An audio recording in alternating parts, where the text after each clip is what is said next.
Hello, everyone. Good morning. Okay, so the book that I have to give the presentation on, the name is Pedagogy, Power and Discourse, Transformation of Islamic Education. And the author is Aziz Talbani. Um, all right, so a brief introduction about the author. He's a Pakistani, got his MA from Karachi University, MA from London, and further PhD and MA from McGill University. His area of education is mostly education, and his area of writing is also religion and education. Um, these are two of his books that he wrote in 2016, one on Imam Hussein and the other Journey with Muhammad. Um, okay, so regarding this paper, this article, so this article was published in 1996 by University of Chicago printing press, and this article basically discusses education or the evolution of this of education in Islam and the madrasa system, especially because um, it constituted the education mostly through the early periods of Islam and the later periods. And the focus shifts from the whole Muslim community, the worldwide Muslim countries, to subcontinent, especially Pakistan, in the later pages of his article. So he has taken references from various books and authors. Most of them are um, English authors. What I mean is Western authors. One frequent reference is taken from Pervez Hoodboy. He's a very famous Pakistani physicist who is famous for giving um, um, views on religion more often than not. Anyways, so the theme of his this article is basically the Islamization movements, how Muslims and the Muslim community, especially the state or the clergy, the people who were responsible for the religious thought, their response to modernity, and these movements, um, they actually wanted to combine all forms of knowledge with Islamic values. They wanted to infuse Islamic values into different secular subjects. And so the idea was to prevent secularization and modernization of knowledge. All right, so the idea of these movements was to create a political struggle to establish a discourse in their favor. They wanted to join state and religion both and create a new power structure where the religion and state were not separate. So historically, the Muslim societies, the control was with the religious community, and the religious community controlled the society and the social structure, and even the government had to be approved by the religious community or ulama, and the use of Islamic education to reproduce specific discourses of power. So that was very prevalent, and he has used Pakistan as a case study. Yeah. So yeah, initially he defines Islamization. So he calls Islamization as the source of power and social control. Um, and so one of the author that he references from says that Islam is a complete and comprehensive way of life, something where many Muslims also call Islam to be. And in Muslim countries, there's like there's one specific type of knowledge that is revealed, and the other is traditional knowledge. And so both of these knowledge are considered priori knowledge that is acquired independently of any particular experience. So revealed, that was revealed on the prophet, so that was a priori knowledge. So the idea for education is that it will reproduce Islamic culture, and the Islamist transformation is the idea to control the shift of people, of the masses, from capitalism to elsewhere. So the idea of Islamization is to have that control, and for that they're using the discourse, and they call it.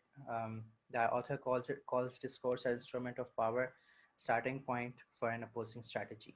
Education Islamization will oppose modern capitalist power structure. Um, s yeah, importance for education and social institutions is basis for any power struggle.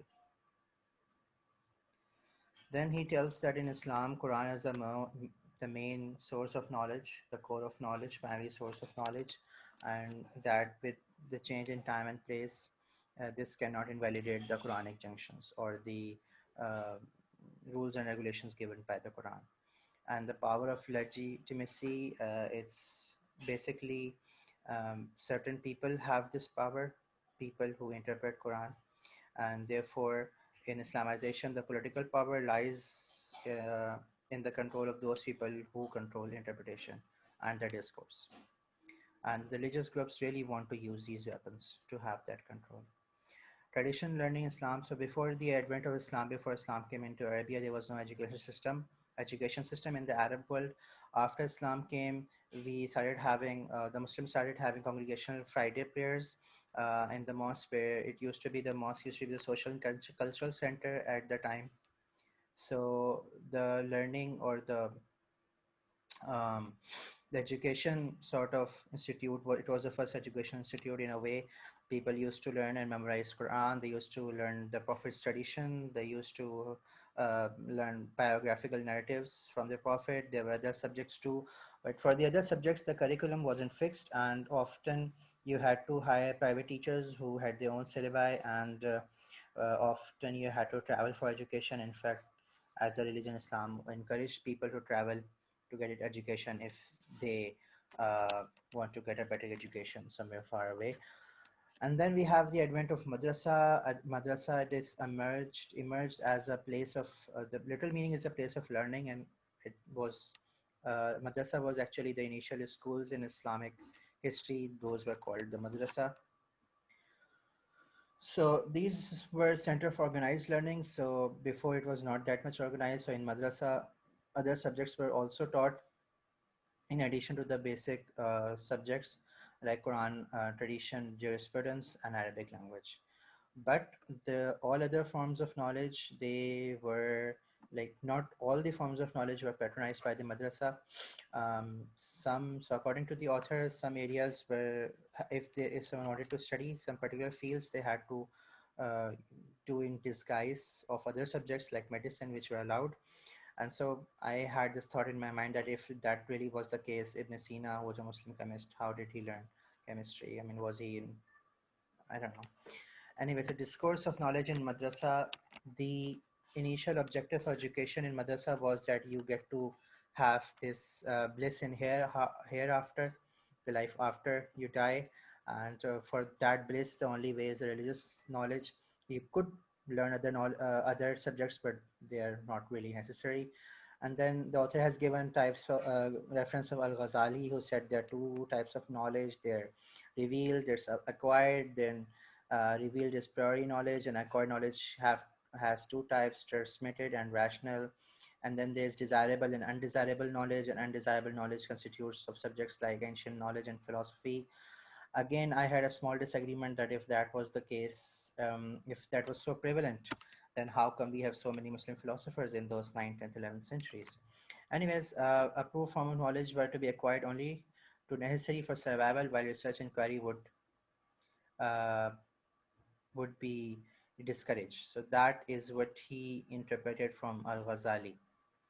Um, Although I would not interpret it this way, but yeah, those who interpret have the ultimate power.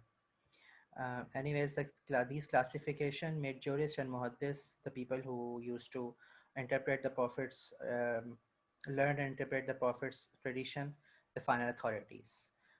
And the religious scholars actually then became the guardians of the religious knowledge. And then we had some concepts which were really encouraged and promoted, like taqleed, that you have to follow an imam or a religious scholar without any question. And inquiry and research were often discouraged, according to the author. And then we have traditional Islamic pedagogy, according to the author, where he says that we have authoritative acceptance of knowledge. learning based on listening and memorization mostly. And he gives example of Quran, which is listened. Well, according to him, Quran means that something which is listened. Education became static in the 12th century, and teachers were actually licensed to teach particular books, so that created the sort of a monopoly and control over education. And mm, yeah, so according to the author, outside in the world, everything was changing, but inside the madrasa or the learning institutions in the Muslim world, everything was static.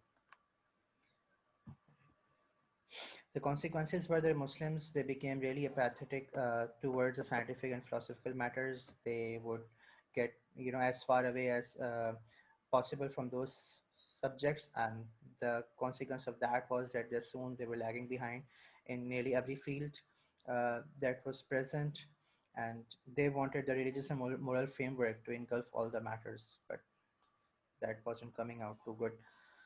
And then there are two references that Islamic learning is based on central body of knowledge which was of divine origin. That's what author thinks was happening.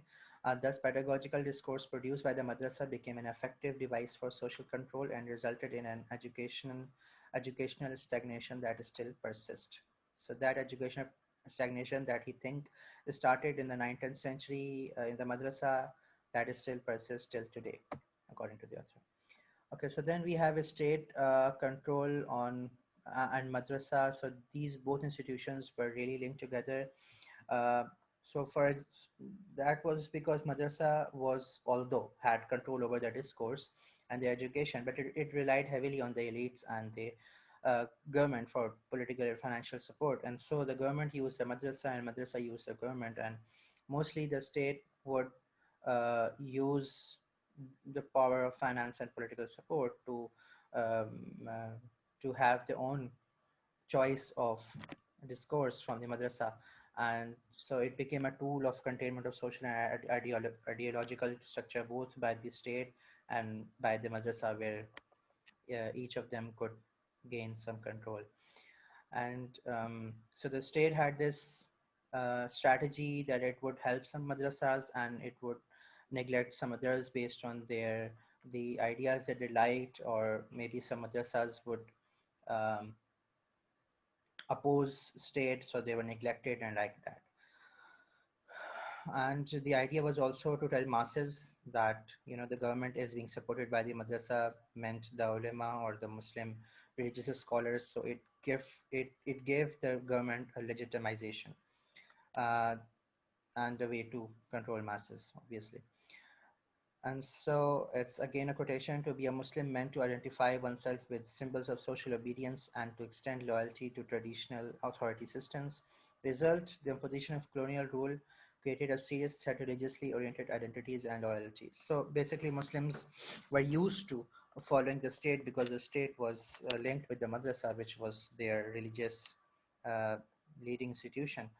And so once that that ended, it was very hard for Muslims to understand the system. The colonial rule was a real threat. Okay, so madrasa and modernity. Before this point, the author was discussing about the Muslim world in general. After this point, he has shifted his focus to subcontinent or Pakistan. So he talks about that after colonialism brought modernity, the madrasa, and obviously no government, no Muslim government. So madrasa lost the control it previously had. And so because the madrasa told Muslims too, the Muslims started resisting the secular and modern education. And so the madrasa had to change its focus. So they started saying that the madrasa will now defend the faith against the colonial rule. Uh, Although the content and pedagogy, the way it was taught, everything was taught remained the same. And so, according to the Madrasa, the post-colonial era traditionalist Western secular education promotes similarity. And so, after Pakistan was born, Pakistan became an area where we had this fight between modernist and the traditionalist people. Uh, so, after Pakistan came into being, the fundamentalist. This is a word often used by the writer. He hasn't really defined it. Uh, and so, according to him, fundamentalists saw state as an Islamic state, Although, according to the author, most government members were mostly people who had studied from the West and they were not fundamentalist. Okay. Uh, so, sympathy towards Islam among modernists was a political tool to cool off militant tendencies. So, this is his very serious personal opinion. He has not given any reference to this. Then he has given two examples of Pakistani governments taking measures which were related to Islamization. Uh, but according to him, the main difference between, for example, Bhutto, who made some Islamization measures, and Zia, was that for Bhutto it was not a choice. It was something that he was forced to do. For Zia, it was something that he really wanted to happen. Um, and then he gives two or three paragraphs to talk about what Zia did during his regime. Okay, so after that, he's talked about pedagogy in Islam. So he's talked about that very recently there was a conference held in Mecca, the holy city of Muslims, which was attended, according to him, mostly by the fundamentalist and traditionalist Muslims. And they talked about how to use education to change from Western education present back to the Islamic education, which was there from before. So these traditionalists viewed education as a means to create an Islamized society. For traditionalists, education is not free inquiry but an extension of theological learning. Modern science is guided by no moral values but naked materialism and arrogance. That is what traditionalists would think, according to the author. Divorced from faith is not only partial knowledge; it can be even be described as a new kind of ignorance. Traditionalists believe education is based on ethical and religious foundation. Only jurists are allowed to develop Islamic education system. All right. Then there is crisis of legitimacy for science. He has talked about that how science lost its legitimacy or would because of this Islamization. So the fundamentalist discourse was that science is an Western ideological tool, and that ideally for fundamentalist all subjects should reflect Islamic beliefs and values, and so therefore, the conference in Mecca and all the traditionalists believe that there needs to be a change in the pedagogy and the curricula of the education institutes, and there should be a fusion of Islamic values into secular subjects, and there was a need to Islamize the Western science. So there are two quotes from the article. As a result of this understanding, science at all levels is taught conservatively with critical and analytical methodology absent. That is Pervez Woodboy. I don't agree, but yeah. Scientific knowledge develops critical thinking and avoids the uncritical acceptance of traditional answers to human inquiry. All right, political construction of historical discourse. So then he also talks about how history has been modified. And so we studied this in PAMSA and in other courses, how history was modified for the sake of uh, the state of Pakistan, the government did it, or um, over here he has related that again to the fundamentalist and the traditionalist people and the Islamist people, and he says that because those people thought that the history of Pakistan, it lies in the Islamic ideology, and it was born on the basis of religion.